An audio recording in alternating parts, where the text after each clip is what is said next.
میری کامیابی میری آبادی والا عمل کوئی نہیں ہے، بربادی والے عمل ہے، لیکن تیری رحمت سے میں مایوس نہیں ہوں، مجھے معاف کر دے۔ تو وہ غفور الرحیم مالک، اس کا حوصلہ، اس کی برداشت، اس کی رحمت کا کوئی حد ہی کوئی نہیں۔ جب وہ برستی ہے وہ اپنوں پہ بھی اور پرائے پہ بھی یکساں برس جاتی ہے۔ یہ میں نے قرآن مجید سورہ توبہ 10واں پارہ اور غالباً 15واں رکوع ہے اور آیت نمبر 74 ہے، یہ میں نے آپ حضرات کے سامنے پڑھی۔ اس میں نبی پاک علیہ الصلوۃ والسلام کے دور کا ایک صحابی ہے جس کا نام حضرت ثعلبہ تھا، اور وہ ہر وقت مسجد میں بیٹھے رہتے تھے، ہر وقت وہ مسجد میں اللہ اللہ ذکر و اذکار کرتے تھے۔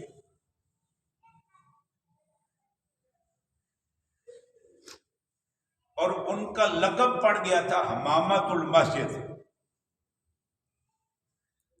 مسجد کا کبوتر۔ ہر وقت وہ مسجد میں بیٹھے اللہ اللہ۔ قرآن مجید میں ایک حکم ہے، ایک آیت ہے، وَلَا تَمُوتُنَّ إِلَّا وَأَنْتُمْ مُسْلِمُونَ، اے اللہ کے بندو تمہیں موت نہ آئے مگر ایسی حالت میں کہ تم مسلمان اسلام کی حالت میں اس دنیا سے جاؤ۔ اب یہ کسی کے بس میں تو نہیں ہے کہ میں مسلمان ہو کے مروں، انجام تو میرے خدا کے اختیار میں ہے۔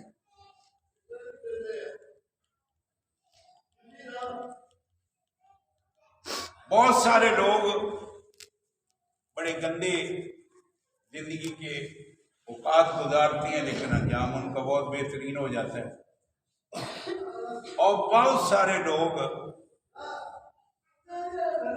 بہت اچھے اعمال گزار جاتے ہیں لیکن انجام ان کا بہت برا ہوتا ہے۔ یہ میری اللہ کے اختیار میں، جس طرح چاہے کسی کے معاملے میں عمل کر لے۔ کوئی اللہ دے بندہ کو بادشاہی ہے، بچہ ہے، بس تو آ جا اندر، اللہ دے بندے چلو گئے۔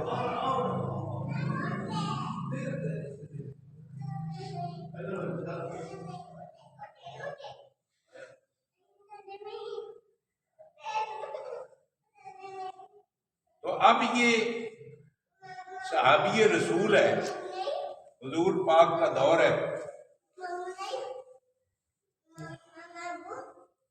اور وہ ہر وقت مسجد میں رہتا ہے، لیکن اچانک اس کے دل میں دنیا کی محبت اٹھی اور حضور پاک علیہ الصلوۃ والسلام سے استدعا کرنے لگا، یا رسول اللہ ادعونی، میرے لیے دعا کر دو کہ اللہ مجھے رزق عطا فرمائے۔ بعض لوگوں کی فطرت میں رزق سے تکبر بڑا آ جاتا ہے، گھر روٹی چاہیے پکڑی شروع ہو جائے نا کہ وہ تھوڑا جا اپنے آپ کو وکری مخلوق کہنا شروع کر دے، حالانکہ جیڑے درخت کے اتنے پھل لگیا ہوئے نا تو زیادہ جھکن کی کوشش کرتے،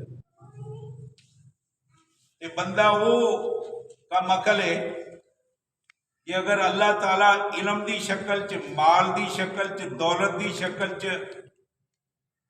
رہائش اور ملازمین دی شکل چ، تجارت دی شکل چ اللہ اگر مہربانی کردہ ہے، بجائے اللہ دے حضور جھکن دے، شکر کرن دے، وہ تھوڑا جا کندھیاں نوں ہلا لا کے چلن لگ پے، پھر وہ تھوڑا جا اگر کسی غریب نہ مسافہ بھی کر لوے تو ڈٹول نہ لگ ہوتا ہے کہ جراثیم نہ لگ گئے ہوں.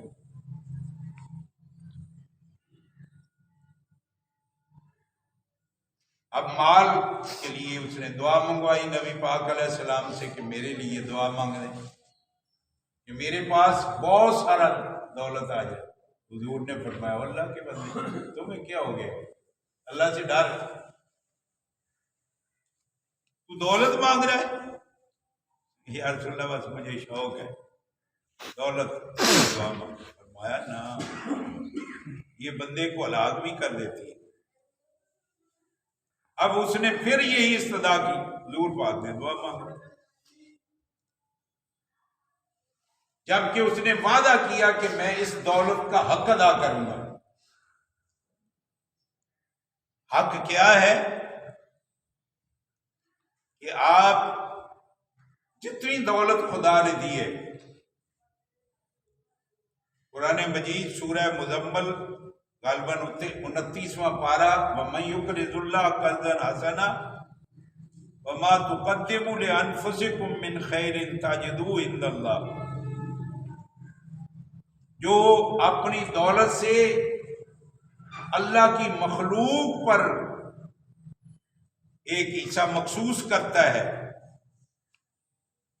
اللہ فرماتے ہیں تم نے میری مخلوق کو قرض دیا ہے اور میں تمہارا مقروض ہوں، اور اس قرض کا ادائیگی دینے والا، ادا کرنے والا میں خدا ہوں گا اور لینے والے تم ہو. اتنا خدا قیامت کے روز دے گا. اگر میرے اور آپ کے پاس کوئی سوالی آ جاتا ہے اور مجھے اور آپ کو پتہ چل جائے کہ یہ مستحق ہے، تو اس کو ذلیل کر کے بھی نہ دو، خفیہ طور پہ دو کہ دیکھنے والا ایک خدا ہو اور لینے والا وہ محتاج فقیر ہو. ریاکاری نہ کرو. اور ایسے اعمال کرنے سے اللہ کی بڑی رحمت ہوتی ہے.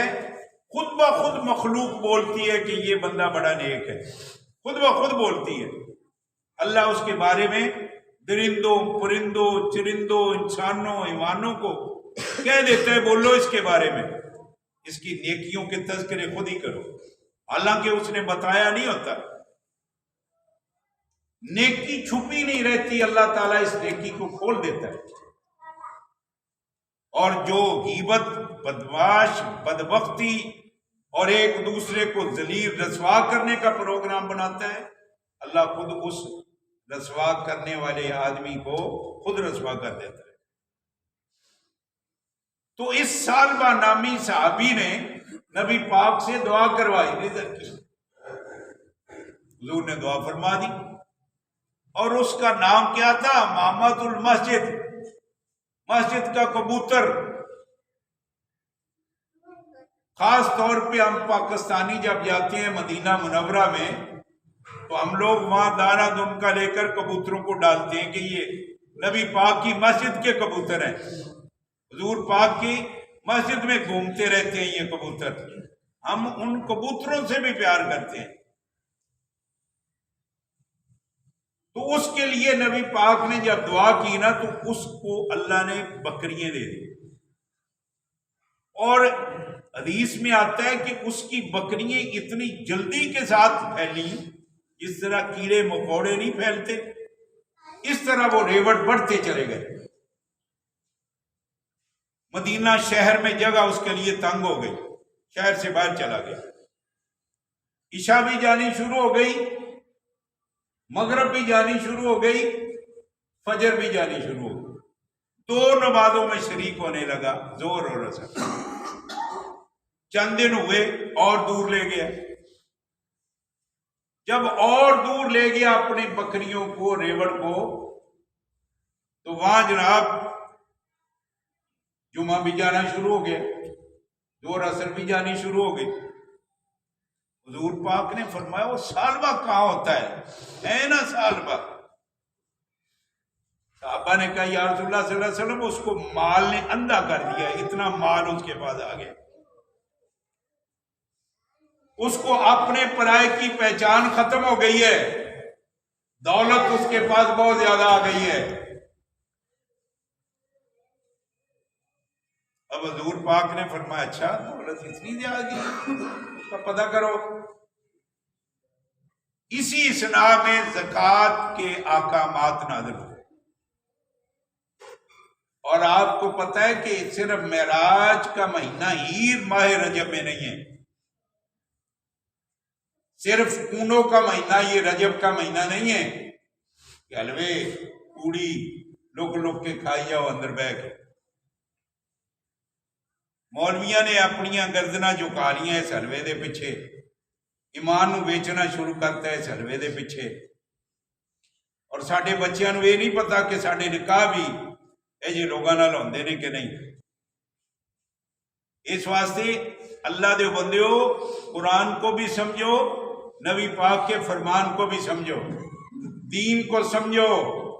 یہ دولت، یہ تبنگری، یہ محل، یہ مکان، یہ زمینیں، یہ جوانی، یہ موت کو نہیں روک سکتی، یہ قبر کو نہیں روک سکتی، یہ حساب اور کتاب کو نہیں روک سکتی. اس بندے کی دعا قبول نہیں ہوتی جس کا رزق حرام ہو، اس کی اولاد تابع دار نہیں ہو سکتی جس بندے کی رزق حرام ہو، کیونکہ رزق سے بندے کے جسم میں خون پاک پیدا ہوتا ہے. اگر رزق پاک ہے تو خون پاک ہے، اگر رزق حرام ہے تو خون بھی ناپاک ہے.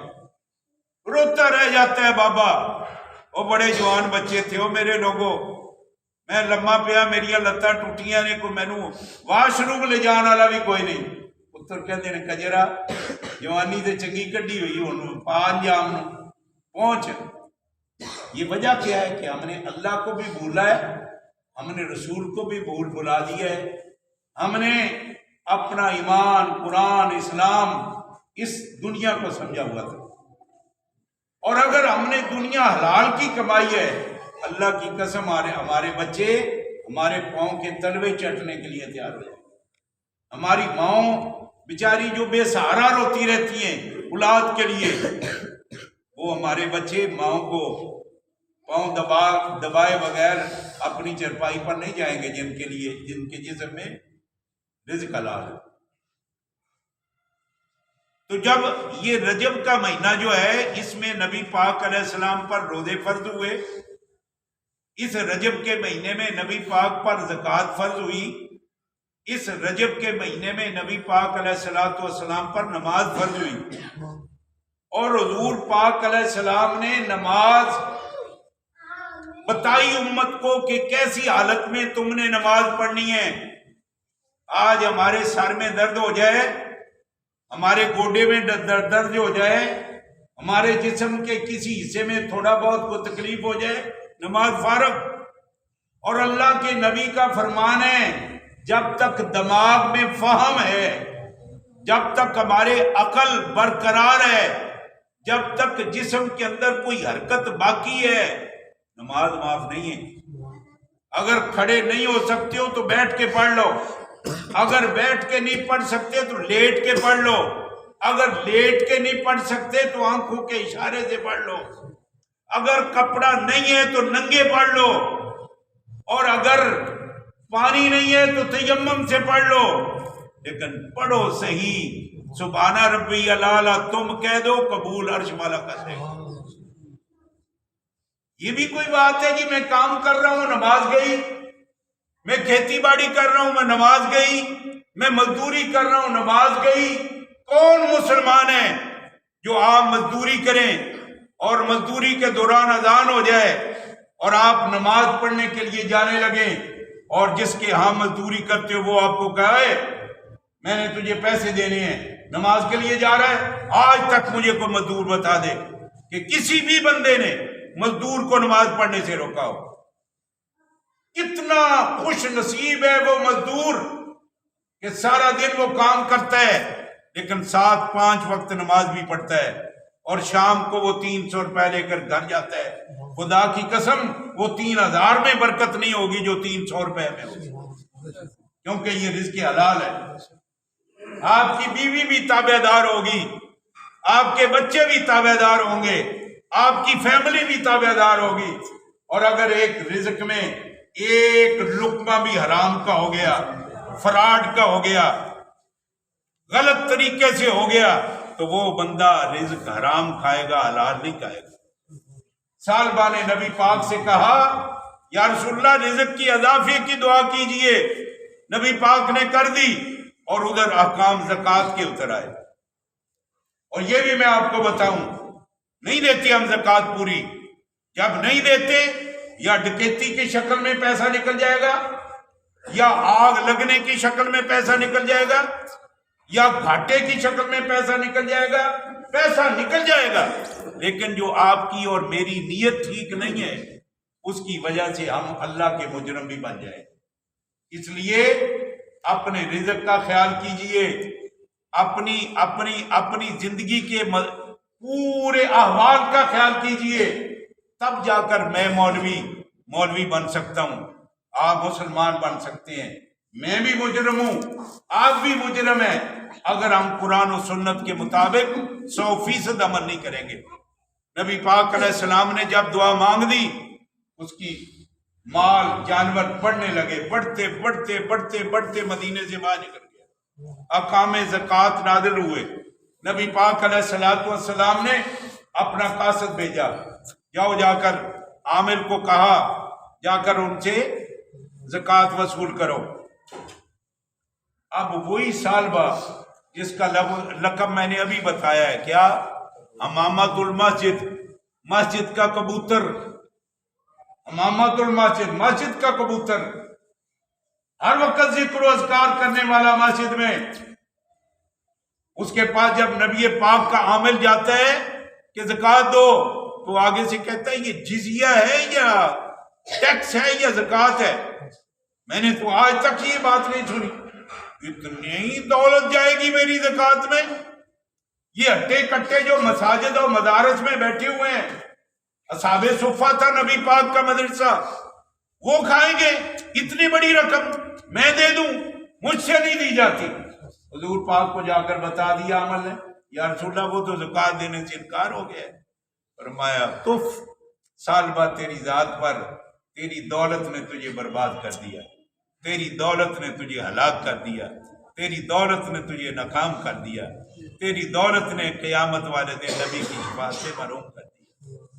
اور پھر اسی کے پاس حضرت عمر نے بھیجا، تو وہ زکوٰۃ دینے کے لیے تیار ہوا، اور بلکہ زکوٰۃ لے کر حضرت عمر کے پاس آ گیا ہے، امیر المومنین یہ زکوٰۃ ہے، میں دینے کے لیے تیار ہوں۔ حضرت عمر رضی اللہ تعالیٰ نے جواب دیا، جس کی زکوٰۃ کو میرے نبی نے ٹھکرا دیا، عمر کبھی بھی قبول نہیں کر سکتا۔ پھر پیسے لے کر آپ آنے لگا، زکوٰۃ کا مال خود پیش کرنے لگا، حضرت عثمان تک کسی نے بھی اس کی زکوٰۃ قبول نہیں کی۔ میرے بھائیوں، ہم لوگ مسلمان بنے، ہم لوگ اللہ کے دین کو ماننے والے بنے، ہم لوگ ملازم ہیں تو ملازمت کو ایمانداری سمجھ کر ملازمت کریں۔ اگر ہم مولوی ہیں تو یہ قرآن سامنے رکھا ہوا ہے، اس قرآن کے مطابق ہم بیان کریں، اپنے پیٹ پہ ہاتھ نہ پھیریں، مسئلے کو 2 نمبر نہ بیان کریں، غلطی ہو جائے رب سے معافی مانگے، رب بہت بڑے بڑے گناہ معاف کرنے والا ہے۔ اگر ذمہ دار ہو تو عشر ادا کرو، اگر تاجر ہو تو پوری زکوٰۃ ادا کرو، اور اگر جوان ہو تو جوانی کی قوت اپنی دین کے لیے وقف کرو، کچھ نہ کچھ وقت دین کی سمجھ کے لیے، دین کی فکر کے لیے لگاؤ۔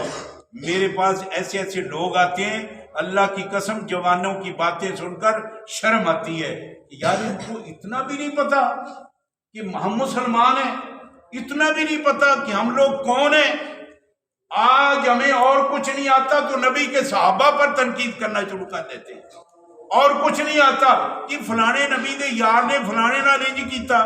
بھائی جو بانی نبی کا صحابی گیا تو ان کے عملوں پر تم تنقید کرتے ہو، جن کو وضو کرنے کا طریقہ نہیں آتا، جن کو استنجا کرنے کا طریقہ نہیں آتا، جن کو اپنے مال سنبھالنے کا طریقہ نہیں آتا، جس کو بچے اپنے گھر میں کنٹرول نہیں ہوتے، وہ نبی کے یاروں پر تنقید۔ اور نبی کے یار وہ ہیں جن کے بارے میں قرآن کہتا ہے اولئک الذین امتحن اللہ قلوبہم للتقوی لہم مغفرۃ واجر عظیم۔ میرے پیارے نبی یہ تیرے وہ یار ہیں جن کے اندر تقوی کے علاوہ اور کوئی چیز نہیں ہے. گواہ ہو جا میرے محبوب نبی میں نے ان کو دنیا میں بھی معاف کر دیا اور آخر میں جنت کا وعدہ کر دیا. یہ کتنے عظیم لوگ تھے. حضرت سلمان فارسی رضی اللہ تعالیٰ عنہ جو بہت بڑے امیر کبیر آدمی تھے, بہت بڑے امیر کبیر آدمی اور بڑے ذمہ دار, اپنے علاقے کے ذمہ دارے کو چھوڑا. فارسی تھے اور فارسی لوگ آگ کی پرستش کرتے تھے. یہ خدا بھی آج کل منڈیوں میں ہم بیچتے ہیں نا, جس کو چاہتے ہیں خدا بنا لیتے ہیں. دور جاہلیت میں بھی ایسے ہی تھا. وہ پتھر اپنی مرضی کا بنا لیا, سفید رنگ ہے پتھر کا, صاف ستھرا ہے پتھر کا, پہلا پتھر جیب سے نکال دیا, گرا دیا اور اس کو جیب میں ڈال دیا, میرا یہ خدا ہے. اس کو سامنے رکھ کے اس کو مشکل کشا بنا لیا. کوئی درخت اچھا دیکھا پھولوں والا, اس کو سجدہ کر دیا, میرا یہ خدا ہے. یہ دور جاہلیت میں یہ بات تھی. آج بھی اب لوگ کوئی چوڑا چمکا جتھے مرضی پیلے رتے کٹے کپڑے پا کے بیٹھا ہوئے, لمیاں زلفا رکھی ہون انہوں اسی مشکل کچھ آئے, دے طویل سانو بچہ نہیں ہوتا, دے طویل ساڈا رزق بند کرتا ہے, دے طویل ساڈے اتنے جادو ہے. اللہم لا مانع لما آتیتا ولا موتی لما منعتا ولا ينفع الجد منک الجد. جیڑی چیز اللہ دین تے آوے کوئی لائے کوئی نہیں سکتا, جیڑی لین تے آوے کوئی دے کوئی نہیں سکتا, جیڑا مرضی کو بڑا کیوں نہ ہوئے. اللہ کے پیارے نبی کا دین سمجھو. اللہ کا دین کیا کہتا ہے, اللہ کا قرآن کیا کہتا ہے, اور ہم کہاں جا رہے ہیں. میرے نبی پاک علیہ السلام نے, سلمان فارسی نوجوان تھا, اپنے باپ کو دیکھا کہ وہ آگ جلا رہا ہے اور اس کو سجدہ بھی کر رہا ہے. کہتا ابا جی جلاتے بھی خود ہو, شعلہ بھی خود ہی بھڑکاتے ہو, سجدہ بھی اس کو خود کرتے ہو, اگر یہ شعلہ بند ہو گیا تو تمہارا خدا بھی ختم ہو گیا. اس نے کہا چپ کر, تجھے زنجیروں سے باندھ کر تجھے تشدد کا نشانہ بناؤں گا. باپ کو کہنے لگا سلام ہی تیرے اس خدا تو بھی اور تیرے اس عقیدے تو بھی, میں چلے ہی. حضرت سلمان چل پڑے, عیسائیوں کی بستی میں چلے گئے, عیسائی ہو گئے. ایک پادری کے پاس, دوسرے پادری کے پاس, تیسرے پادری کے پاس, چوتھے پادری سے جا کر پوچھا تو مجھے ہدایت کی بتا سکتے ہو بات, تو مجھے سیدھا راستہ بھی بتا سکتے ہو. اس نے کہا جناب میں تجھے ایک بات بتاتا ہوں. ایک علاقہ ہوگا پتھریلا بہت ہوگا, پتھر کا علاقہ ہوگا, کھجوروں کے باغ ہوں گے, وہاں پر آخری نبی امت کا آئے گا جس کے بعد اور کوئی نبی کوئی نہیں, اور اس کی امت کے بعد کوئی امت کوئی نہیں. جا چلا جا وہاں جا, تجھے ہدایت مل جائے گی, تیری آخرت بن جائے گی. اس وقت سلمان فارسی کہتے ہیں میرے پاس گائے بھی بہت زیادہ تھی, بکریاں بھی بہت زیادہ تھی, میں نے کام کرنا شروع کر دیا تھا. تو میں سفر کی نیت سے باہر نکلا, ایک قافلہ جا رہا تھا, میں نے ان کو کہا مجھے بھی ساتھ لے لو, یہ بکریاں بھی تمہاری ہو گئی, یہ گائے بھی تمہاری ہو گئی, یہ ساری چیزیں تمہاری ہو گئی, اور میں جناب تمہارے بیجا ساری ہو گئی, اور میں تمہارے ساتھ جانے کے لیے تیار ہوں, لیکن مجھے مدینہ چھوڑ دینا, مجھے مدینے میں چھوڑ دینا. راستے میں انہوں نے دھوکہ کیا, یہودی تھے, قابو کر لیا حضرت سلمان کو. جب قابو کر لیا لے گئے مدینے میں, ایک یہودی کے ہاں غلام بنا کے بھیج دیا. غلامی کے دن گزار رہا ہے, ایک دن کھجوریں اتار رہا ہے اوپر سے, نیچے سے کسی نے آواز دی یہ قیلہ قبیلہ کلب کا بڑا عجیب ہے, یہ ایک محمد نامی آدمی مکہ سے آ رہا ہے, اس کے استقبال کے لیے اکٹھے ہوئے ہیں, نہ جانے آج پورا شہر خالی ہے. یہ سلمان فارسی کہتے ہیں میرے کان اٹھے کہ یار جس کے لیے انتظار تھا لگتا ہے یہ وہی آ رہا ہے, یہ وہی ہے. کہتا ہے مجھے میرے جسم میں کب کپی آئی, میرے اوپر کھجور سے چھلانگ لگا دی. اور مالک سے پوچھا یار یہ کون ہے وہ شخص جو مکہ سے آیا ہے. اس نے کہتا ہے میرے زوردار منہ پہ تھپڑ مارا اور کہا غلام تو مجھ سے پوچھتا ہے, خبردار اگر تو نے ایسا سوال کیا تو. خیر میں نے 300 نشانیاں چیک کرنی تھی, میں نے نبی پاک علیہ السلام سے 3 نشانیاں چیک کی, مجھے تصدیق ہو گئی یہی ہے وہ آخری نبی ہے. میں نے کلمہ پڑھ لیا, مسلمان ہوا. مسلمان جب ہوا نا تو میرے مالک نے مجھے شرط لگا دی, اگر آزاد ہونا چاہتی ہو نا تو 3 میری شرطیں ہیں. ایک شرط یہ ہے کہ 300 کھجور کے درخت لگاؤ, جب وہ پھل آور ہوں گے تو تمہیں آزاد کر دوں گا. 40 اکیا سونا دے دو یا چاندی دے دو, تمہیں آزاد کر دوں گا. اور تیسرا یہ ہے کہ جب پھل آور ہوں گے درخت اس وقت تو آزاد ہوگا. لگانے بھی تو نے ہیں اور اگانے بھی تو نے ہیں. جب پھل آور ہوں گے تو پھر اس وقت حضرت سلمان فارسی کی عمر کتنی ہو گئی تھی؟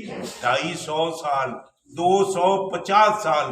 جب درخت بھی لگا دیے، چاندی سونا بھی دے دیا، سب کچھ دینے کے بعد جب آزادی کا دن آیا نا تو حضرت سلمان فارسی رضی اللہ تعالیٰ عنہ نبی پاک علیہ السلام کے سامنے جا کر بیٹھ گئے. حضور نے فرمایا سلمان تمہیں آج خوشی تو بہت ہوئی ہوگی. عرض کیا حضور صرف خوشی آزادی کی نہیں، مجھے اسلام کی ہے کہ میں ہدایت پر آ گیا ہوں. نبی پاک نے فرمایا ایک خوشی تمہیں اور نہ دوں، آج کے بعد تو سلمان فارسی نہیں ہے، ہوا من اہل البیت، تو میرے گھر کا فرد بھی ہے.